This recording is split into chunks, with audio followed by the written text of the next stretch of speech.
Hello दोस्तों, स्वागत है आपका हमारे यूट्यूब चैनल एक केला एंड ग्रो पर। हमने पहले क्लास में इसके बेसिक की बात की थी। आज हम इसके क्वेश्चन की बात करेंगे। इसमें हमारा ऑप्शनल क्वेश्चन अधिक रहता है, जिसमें हमारा पहला क्वेश्चन है वायु है। और हमें इसमें देखना कि वायु है क्या। अगर वायु की बात करें तो मान लीजिए ये हमारा वायु है। वायु में क्या होता है? वायु में भार भी होता है, स्थान भी होता है, लेकिन हमें यहाँ से बताने कि ये तत्व है, यौगिक है, समांग मिश्रण है या विषमांग मिश्रण है। आप देखेंगे कि वायु में ऑक्सीजन, हाइड्रोजन, सल्फर, क्लोरीन, जो भी गैसें मान लीजिए आप, वो सभी समान जगह पर मिली रहती हैं। ये नहीं कि यहाँ ऑक्सीजन है तो यहाँ पर नहीं रहेगी, यहाँ ऑक्सीजन है तो यहाँ पर नहीं रहेगी, ऐसी बात नहीं होगी। ऑक्सीजन यहाँ भी है, यहाँ भी रहेगी, हर जगह पर रहेगी। तो वायु हमारा जो होगा वो होगा समांग मिश्रण। वायु हमारा समांग मिश्रण होगा, यहाँ समांग मिश्रण। फिर आता है हमारा कौन सी वस्तु द्रव्य नहीं है। द्रव्य मतलब जिसमें स्थान भी ना हो और भार भी ना हो। तो इसमें कौन सी वस्तु है? वायु देखेंगे तो वायु में भार भी होता है और स्थान भी होता है। हमारा रेत भी उसी प्रकार सा है।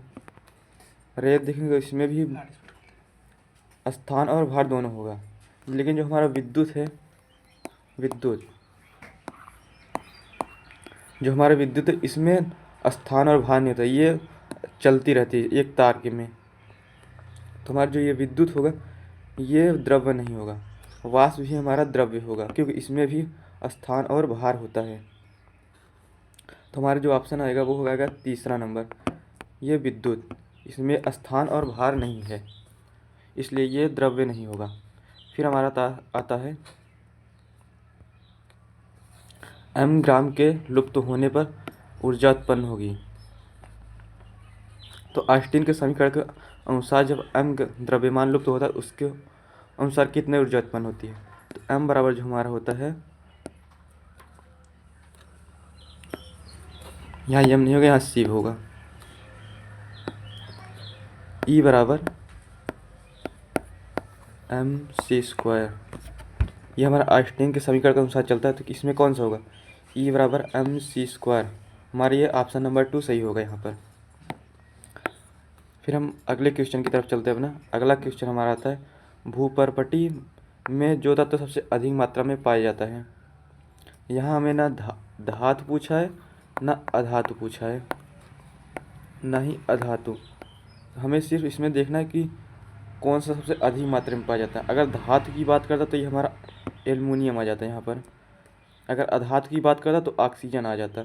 लेकिन यहाँ न धातु पूछा ना अधातु पूछा, इसलिए हमें वह तत्व देखना जो सबसे अधिक मात्रा में पाया जाता है। वो होगा हमारे यहाँ पर ऑक्सीजन।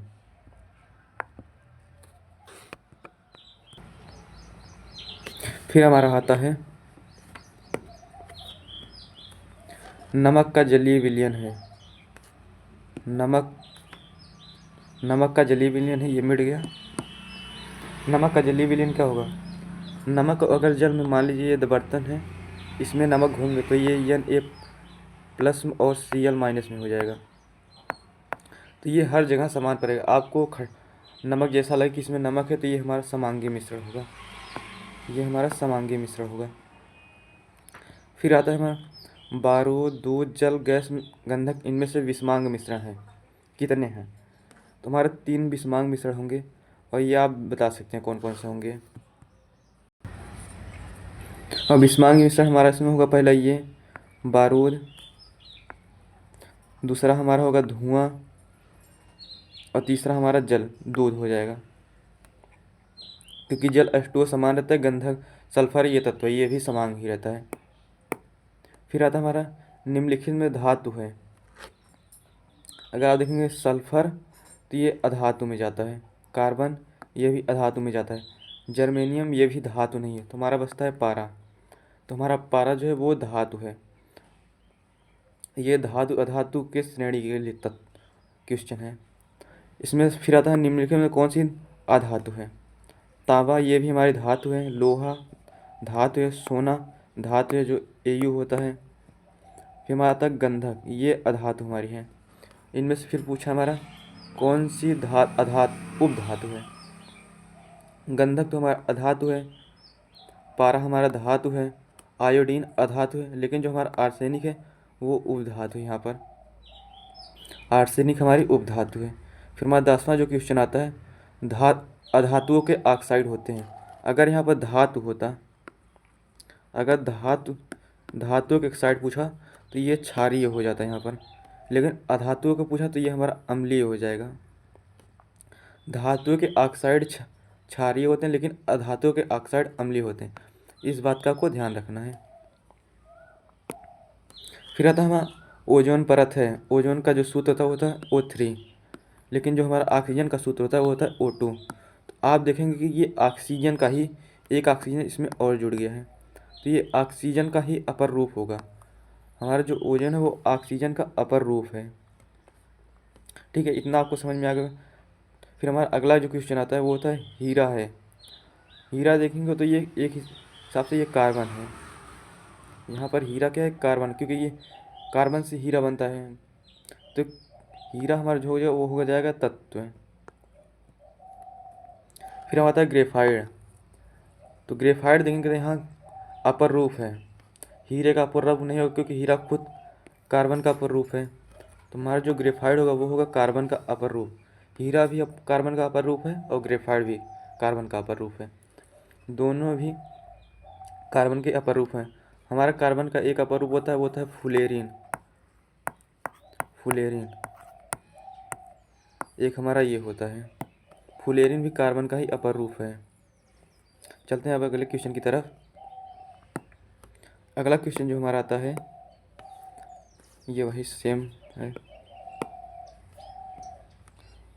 गर्म करने पर पिघलता है। हमें बताना है कि गर्म करने पर कौन सा पिघलता है। अमोनियम क्लोराइड, कपूर, आयोडीन, इनमें से कोई नहीं। इसमें से कौन होगा। आप कपूर देखेंगे, अगर इसको गर्म करेंगे, ये सीधा हवा में उड़ जाएगा, मतलब ये पिघलेगा नहीं। आयोडीन गर्म करेंगे तो वैसे ही रहेगा। हमें अमोनियम क्लोराइड फिर कोई प्रभाव नहीं पड़ेगा। तो हमारा आता है कोई नहीं, इनमें से गर्म करने पर कोई नहीं पिघलेगा। फिर जो अगला क्वेश्चन आता है,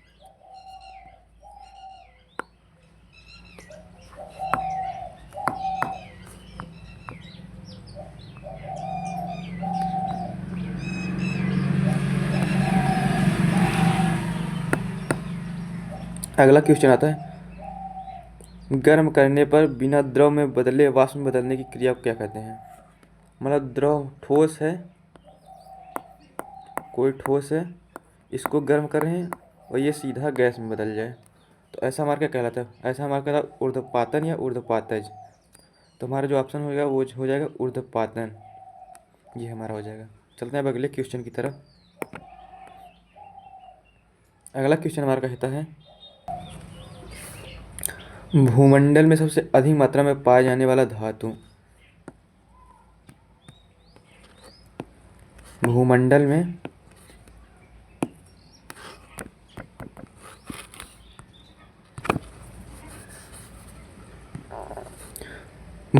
में सबसे अधिक पाया जाने वाला धातु।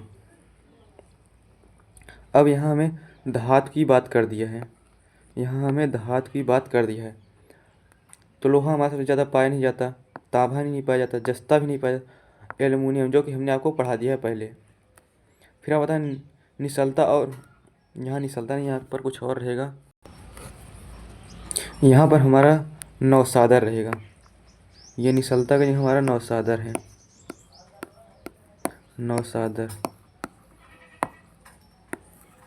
नौसादर और रेत के मिश्रण को अलग किया जा सकता है।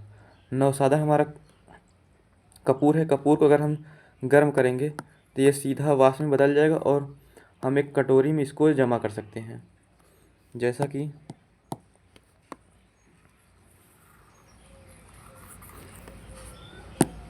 मान लेते हैं ये कपूर है, अगर हम इसको आग लगाएंगे, यहाँ पर आग लगा रहे हैं, तो ये क्या होगा, ये भाप बनकर उड़ने लगेगा और हम इसको एक प्लेट लगाकर यहाँ जमा कर सकते हैं।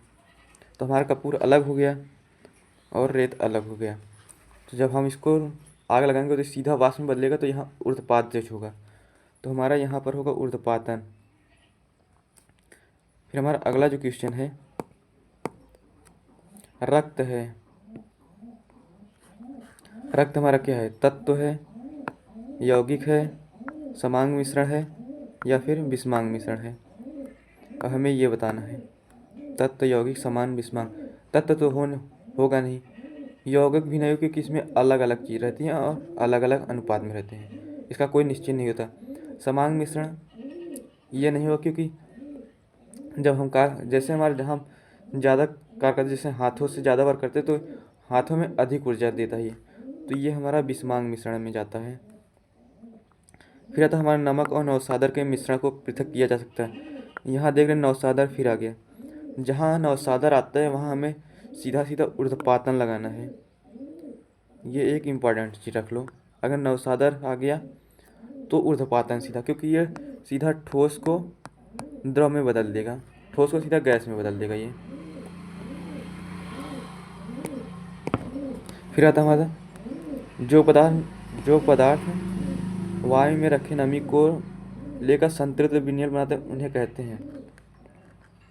यहाँ वायु से तो नमी ले रहा है, वायु से नमी ले रहा है, लेकिन यहाँ संतृप्त विलयन भी बना रहा है। नमी लेकर यहाँ संतृप्त विलयन भी बना रहा है, ये बात आपको ध्यान में रखनी है। संतृप्त विलयन,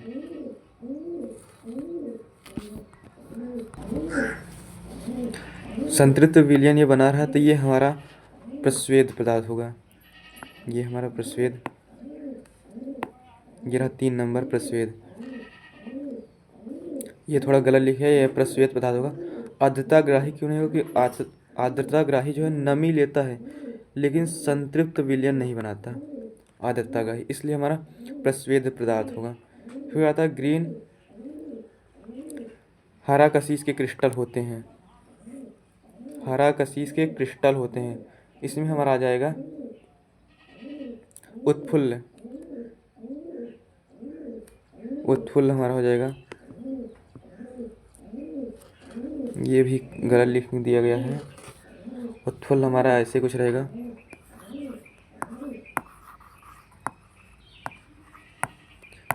ये हमारा उत्फुल्ल, हरा कशी जो उत्फुल्ल पदार्थ है।